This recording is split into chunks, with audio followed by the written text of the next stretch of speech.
जब इस बार का मिनी ऑक्शन खत्म हुआ था, लग रहा था कि केकेआर इस आईपीएल का बेस्ट टीम है। लेकिन things have change since then. जैसे कुछ इंपॉर्टेंट प्लेयर इंजर्ड हुआ है, कुछ बाहर हुआ है, ऐसा लग रहा है टीम फंस सकता है। फर्स्ट प्रॉब्लम है हर्षित राणा का इंजरी। कुछ दिन पहले कहा गया कि Harshit Rana is ruled out of IPL. आप कहा जा रहा है कि बल्क ऑफ मैचेस मिस करेंगे। लेकिन हर्षित राणा का इंजरी इतना बड़ा सेटबैक क्यों है? पिछले 2 साल में हर्षित राणा ने केकेआर के लिए मिडिल और डेथ पे 34 विकेट्स लिया है। 34 विकेट्स। और जो बैकअप का लेवल है वो हर्षित राणा का लेवल का बिल्कुल नहीं है। दूसरा प्रॉब्लम, पथरेना वर्ल्ड कप में इंजर्ड हुआ है। अब कहा यह जा रहा है कि पथरेना शुरू के कुछ मैचेस मिस करेंगे, उसके बाद फिट हो जाएंगे।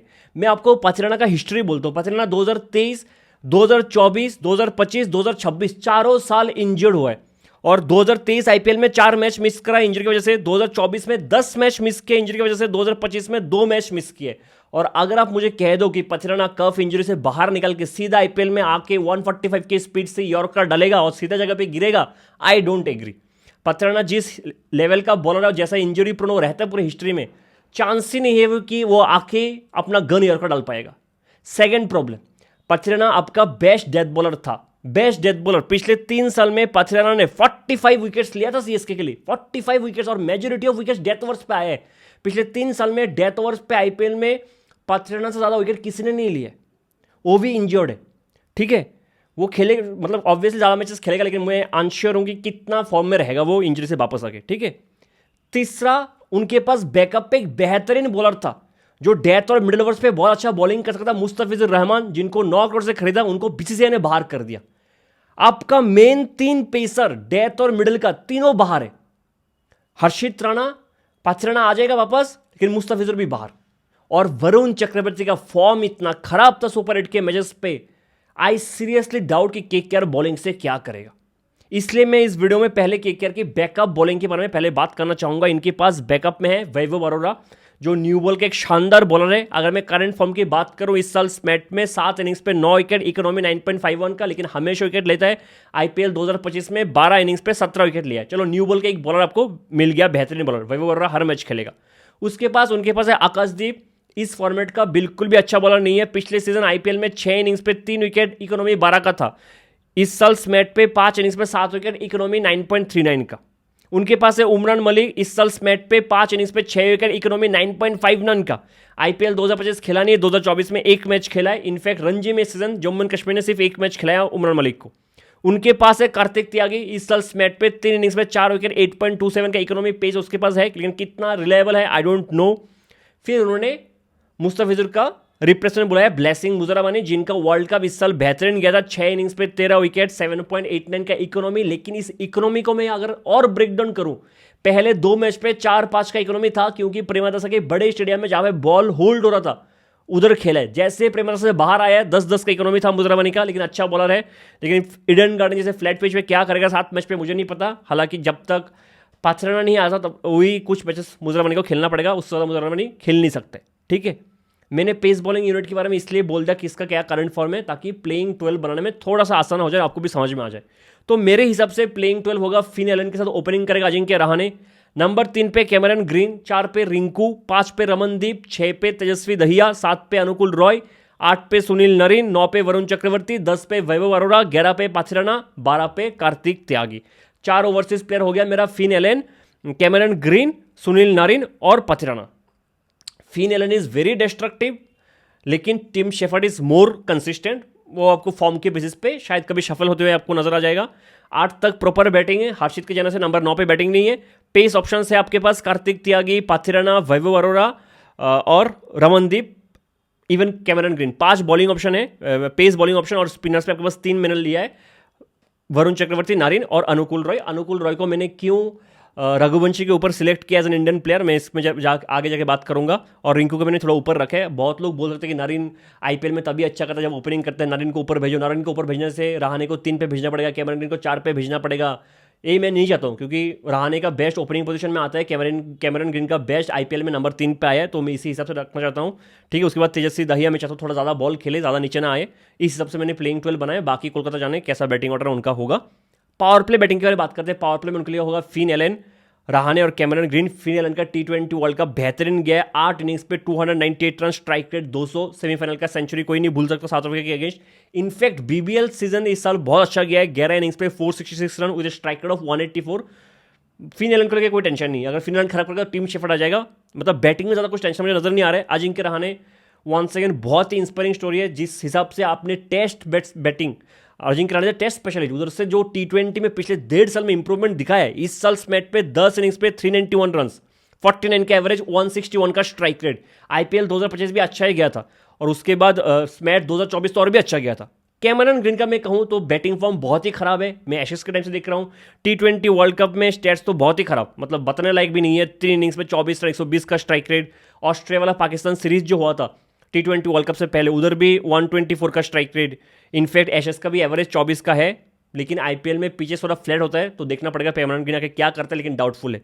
अभी के लिए मैं इनकी पावर प्ले बैटिंग को 8.5 आउट ऑफ 10 दे रहा हूं। मुझे पता है कि इनका डिस्ट्रक्टिव पावर प्ले बैटिंग होता कि फिनलैंड के साथ नरीन ओपनिंग करने आता और नंबर 3 पे शेफर्ड होता तो ज़्यादा बेटर लगता, लेकिन ऐसा हो नहीं सकता, क्योंकि शेफर्ड अगर आएगा तो फिर आपको एक ओवरसीज प्लेयर नरीन या ग्रीन या पथरना में से किसी एक को बाहर करना पड़ेगा, जो चांस ही नहीं है। ठीक है, एटलीस्ट शुरू के कुछ मैचेस के लिए फिनलैंड और शेफर्ड एक साथ प्लेइंग 11 में नहीं आ सकता है, क्योंकि अगर हर्षित ना होता तो हो सकता कि एलन और शेफर्ड एक साथ खेल भी लेता, लेकिन अब तो चांस ही नहीं है।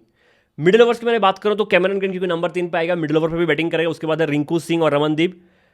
रिंकू का T20 वर्ल्ड कप बहुत ही खराब गया है, 5 इनिंग्स पे 24 रन, 82 का स्ट्राइक रेट। ठीक है, स्मैट भी ज़्यादा खास गया नहीं है, 24 का एवरेज, 135 का स्ट्राइक रेट। लेकिन जो ODI फॉर्मेट है विजय हजारे, वो बहुत अच्छा गया था, इनफैक्ट रणजी भी बहुत अच्छा गया है। विजय हजारे में 84 का एवरेज, 140 का स्ट्राइक रेट। और मैं इसलिए रिंकू को नंबर 4 पे रखा हूँ। मैंने हमेशा कहा कि रिंकू को फिनिशर का टैग देके उसको खराब बैट्समैन लोग बना रहे हैं। जिस बैट्समैन का फर्स्ट क्लास में ऐसा एवरेज है, इतना शानदार परफॉर्मेंस है, उसको आप फिनिशर का टैग देके नंबर 6-7 पे भेज नहीं सकते। मुझे लगता है कि रिंकू आगे अगर थोड़ा टाइम लेगा मिडिल पे और फिर लंबा खेलेगा तो बहुत अच्छा केकेआर कर सकता है। उसके बाद रमनदीप सिंह का स्मैट बेहतरीन गया पंजाब के लिए, 10 इनिंग्स पे 209 रन, 195 का स्ट्राइक रेट। हालांकि पिछले सीजन में केकेआर ने जो खराब किया, one of the main reason ये था कि रिंकू और रमनदीप दोनों एक साथ नहीं चलाए। अभी के लिए मैं इनकी मिडिल ओवर बैटिंग को 8.5 आउट ऑफ 10 दे रहा हूँ। बात करते हैं इनके फिनिशर्स के बारे में। रमनदीप ऑब्वियसली डेथ ओवर्स पे बैटिंग करेगा, फिर तेजस्वी दहिया, अनुकूल रॉय और नरीन। तेजस्वी दहिया दिल्ली का डिविलियर्स, स्मैट पे 56 का एवरेज, 168 का strike rate. Delhi premier league में 48 का एवरेज, 190 का strike rate, straight down the ground बेहतरीन मारते हैं और चिकी शॉट उसके पास है, मतलब वो बहुत ज़्यादा इंप्रेस कर सकता है। अब लोग कहेंगे कि पहला IPL है क्या करेगा, प्रियांश आर्या भी पहले IPL में आके फट के रख दिया था। ठीक है, अनुकूल रॉय को मैंने रघुवंशी के ऊपर इसलिए चुना क्योंकि इस मैच पे बॉल और बैट दोनों से आग लगा के रखा था। इस मैच में 303 रन, 60 का एवरेज, 160 का strike rate. In fact Vijay Hazare में भी अनुकूल रॉय 49 का एवरेज और 122 की स्ट्राइक रेट से बैटिंग किया। इनका खेलना बनता है। सुनील नरीन थोड़ा बहुत बैट घुमा के अच्छा कर सकता है। अब केकेआर के ऊपर, अगर केकेआर चाहता है कि सुनील नरीन ओपनिंग करे फिर बैटिंग ऑर्डर शिफ्ट करे तो भी ठीक है उनके लिए, लेकिन अभी के लिए मैं इनके फिनिशर्स को बहुत ज़्यादा हाई रेट कर रहा हूँ। रमनदीप, तेजस्वी, अनुकूल रॉय मुझे लगता है कि तोड़ फोड़ के रख सकता है। 9 आउट ऑफ 10 दे रहा हूँ इनकी फिनिशर्स को। बैटिंग बैकअप के बारे में बात करते हैं। बैकअप पे इनके पास है Tim Shepherd, Angkrish Raghuvanshi, Manish Pandey, Rovman Powell और राहुल त्रिपाठी। टिम शेफर्ड इस वर्ल्ड कप में आउटस्टैंडिंग था, 326 रन, 46 का एवरेज, 166 का स्ट्राइक रेट, ब्रिलियंट। रघुवंशी का स्मैट खराब गया था, 16 का एवरेज, लेकिन टफ सिचुएशन पे वो बैट्समैन अच्छा कर सकता है। रघुवंशी को हमने देखा है मिडिल ओवर पे आके जब थोड़ा पिच ग्रीप हो रहा है, बॉल होल्ड हो रहा है, उधर आके वो अच्छा करते हैं। Roman Pavel T20 world cup अच्छा गया था, 30 का एवरेज, 147 का स्ट्राइक रेट। कुल मिला के बेसिक कवर्ड है। फिनलैंड खराब करेगा तो शेफर्ड आ जाएगा। ठीक है, अगर मिडिल पे कोई भी खराब करते हैं तो एंग्रिश रघुवंशी आ सकता है एज एन इंडियन बैट्समैन। अगर डेथ पे आपको एक पावर हिटर चाहिए कि तेजस्वी, रमनदीप दोनों का एक साथ खराब जा रहे हैं तो रोमन पावेल आ सकता है। तो ओवरऑल मैं इनकी बैटिंग बैकअप को 9.5 आउट ऑफ 10 दे रहा हूँ। 0.5 मैंने इसलिए काटा है क्योंकि लॉर्ड त्रिपाठी इसी बैकअप पे है। ठीक है, तो त्रिपाठी में ज़्यादा भरोसा नहीं करता हूँ, 0.5 इसलिए मैंने काट दिया। बात करते हैं बॉलिंग के बारे में। पावर प्ले बॉलिंग, वैभव वर्मा का 3 ओवर मान ले तो शानदार जाएगा, मैं मान के चल रहा हूँ। बाकी 3 ओवर कौन डालेगा? चलो सुनील नारायण 1 ओवर डालेगा पावर प्ले, क्योंकि वरुण चक्रवर्ती ने पावर प्ले में बॉलिंग डालना बंद कर दिया इस वर्ल्ड कप से, सुपर 8 की स्टेज से। ठीक है, जब से मार करना स्टार्ट हुआ है उसको देख के बैट्समैन मारता है और 2 ही फील्डर बाहर होते हैं, तो वरुण चक्रवर्ती का पावर प्ले करियर एंड हो चुका है। सुनील नारायण का 1 ओवर, वैभव अरोड़ा का 3 ओवर में मान के चल रहा हूँ कि बॉल ज़्यादा स्विंग और 3 ओवर। बाकी 2 ओवर कौन डालेगा? कार्तिक त्यागी, उमरान मलिक या फिर आकाशदीप? I doubt. अभी के लिए मुझे कोई ज़्यादा रिलेबल नहीं लग रहा है। कैमरन ग्रीन भी पावर प्ले का बॉलर नहीं है। अभी के लिए मैं इनकी पावर प्ले बॉलिंग को 7 आउट ऑफ 10 दे रहा हूँ। मिडिल ओवर पे सुनील नारिन, वरुण चक्रवर्ती, अनुकूल रॉय, 3 बेहतरीन स्पिनर, फिर कैमरन ग्रीन, पथराना का एक ओवर हो सकता है मिडिल पे, चाहे तो रमन के वो एक ओवर डाल सकता है। नरीन तो है ही लीजिए, नरीन केकेआर का बुमराह है, ठीक है।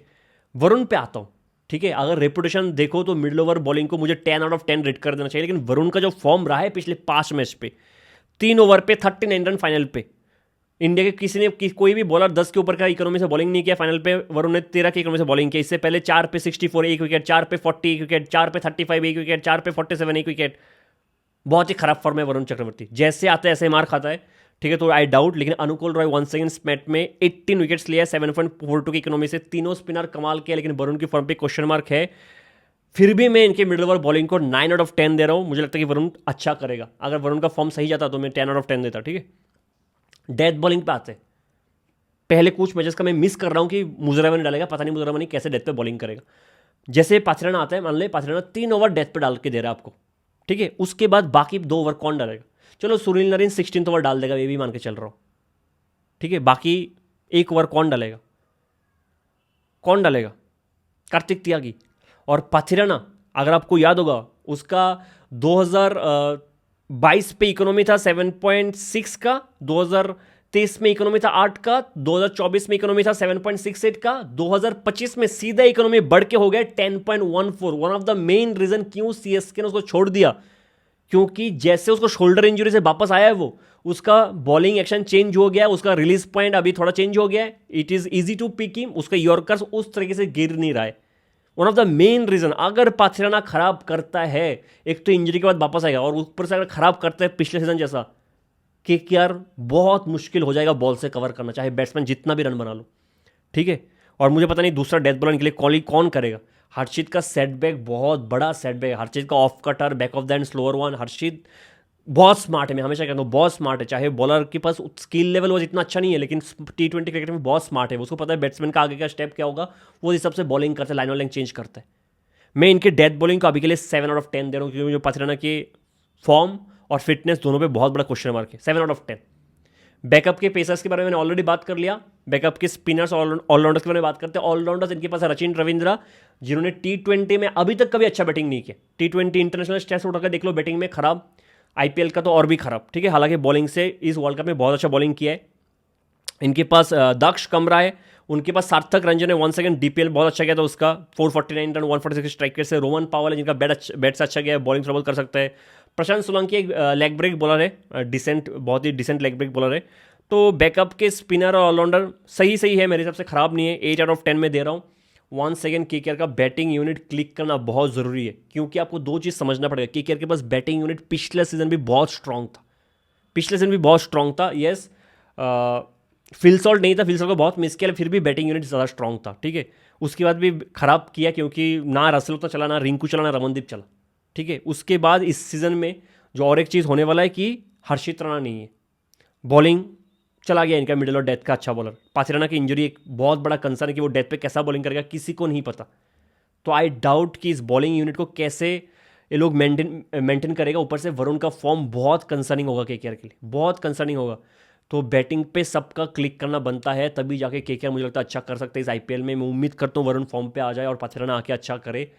अभी के लिए थोड़ा बहुत डाउटफुल है मुझे केकेआर का, टू बी वेरी ऑनेस्ट। मैं खुद डिसअपॉइंटेड हूँ, ऑक्शन के बाद मुझे लगा था कि केकेआर का बेस्ट साइड है अभी तक का। इनफैक्ट 2024 से ज़्यादा स्ट्रांग मुझे लग रहा था ये साइड, कि सब कुछ मिल गया। अगर आप देखो स्पिनर्स अच्छे ले लिया, अनुकूल रॉय का फॉर्म बेहतरीन है, डेथ पे पाथिराना आ गया, आपके पास हर्षित राणा आ गया, आपके पास मुस्तफिजुर रहमान आ गया, मुस्तफिजुर को बाहर कर दिया BCCI ने। अभी थोड़ा बहुत प्रॉब्लम्स मुझे नज़र आ रहा है, फिर भी बैटिंग बहुत अच्छा है। देखते क्या करते हैं, मिलते हैं अगले वीडियो में, तब तक के लिए जय हिंद।